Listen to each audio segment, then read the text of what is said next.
E aí, Quizzards! Sejam muito bem-vindos a mais uma jornada de conhecimento aqui no canal. Hoje, a gente vai fazer uma viagem super legal para entender de uma vez por todas os diferentes tipos de números que a gente usa todo dia. Então, se prepara para organizar essas ideias e turbinar seu cérebro para matemática.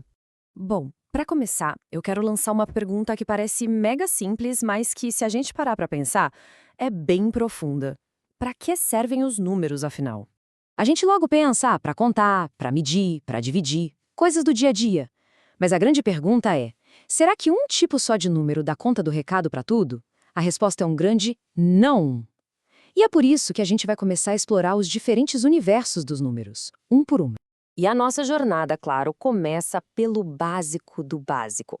O primeiro conjunto que a humanidade precisou. O conjunto que nasceu da necessidade de contar.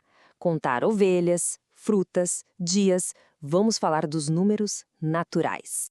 Esse é o time dos números naturais, representados por essa letra N toda estilosa. É uma turma que começa no zero e vai embora, sem fim. 2, 3, 4, 100, 1000, infinito.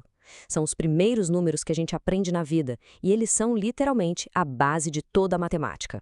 E se a gente colocar eles numa reta, olha só que legal. Parecem pulinhos, né? Começa no zero e vai dando pulos de mesmo tamanho, sempre para a direita. Esse é o nosso ponto de partida. Só que aí, a vida foi ficando mais complicada, né? Pensa só contar o que a gente tem não era mais suficiente. Era preciso registrar também o que a gente devia. Os números naturais sozinhos já não davam mais conta. Era hora de expandir o nosso universo. Pois é, como é que a gente anota que está devendo R$ 5 para alguém? Ou como a gente fala que a temperatura lá no sul está fazendo 3 graus negativos, abaixo de zero? Para isso, os naturais não servem. A gente precisava de uma ferramenta nova.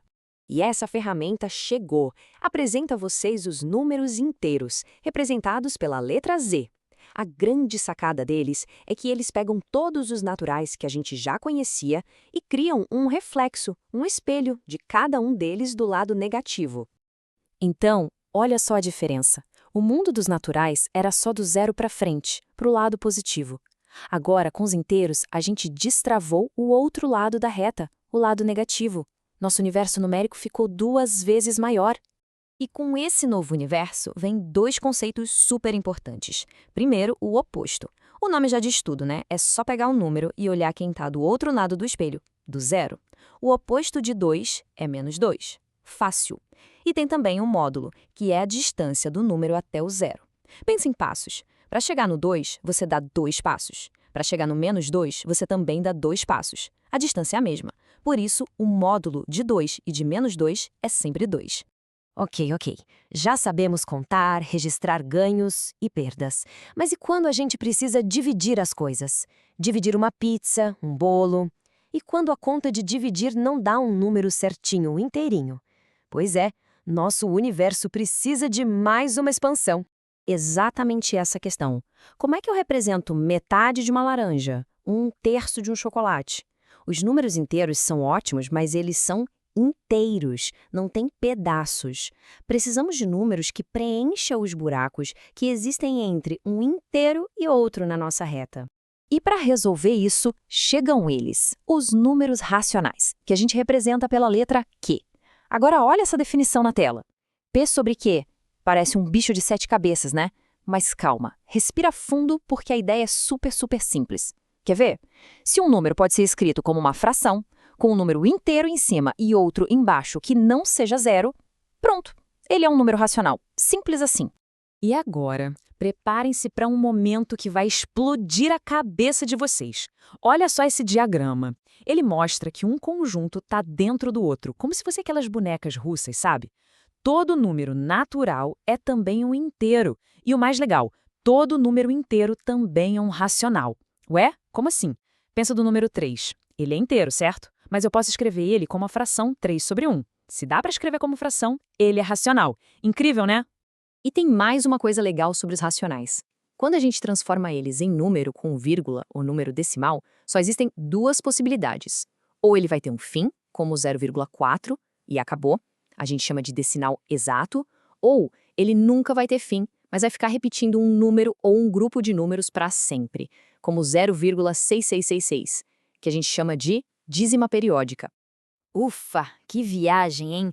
Passamos pelos naturais, atravessamos os inteiros e preenchemos tudo com os racionais. Agora que a gente já organizou a casa, que tal um desafio para ver se ficou tudo na ponta da língua? Se preparem para o quiz dos quiz.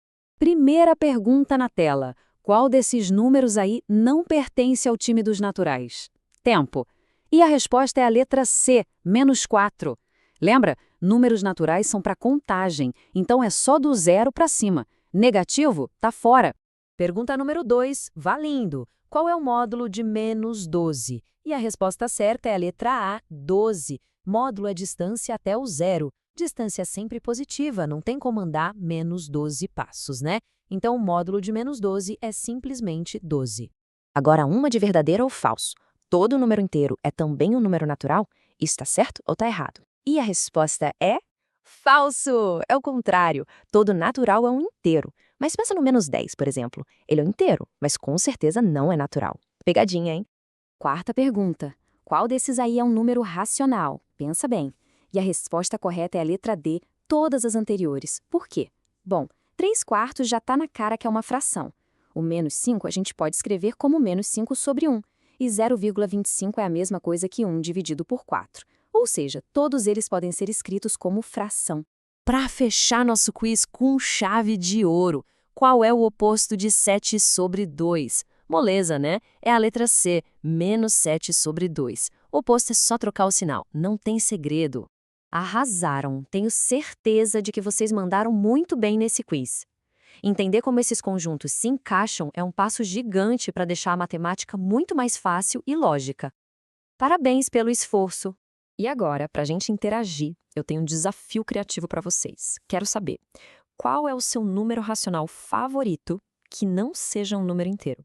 Pode ser uma fração, tipo 3 meios, que é 1,5, ou uma dízima periódica, tipo 1 nomo, que é 0,111. Deixa aqui nos comentários, tô curioso para ver. É isso aí, galera. Se essa nossa viagem pelos números ajudou a clarear as coisas para vocês, não esquece de esmagar o botão de like, seguir o nosso canal Quizards para não ficar de fora e ativar o sininho para ser o primeiro a saber das novidades. A gente se vê na próxima.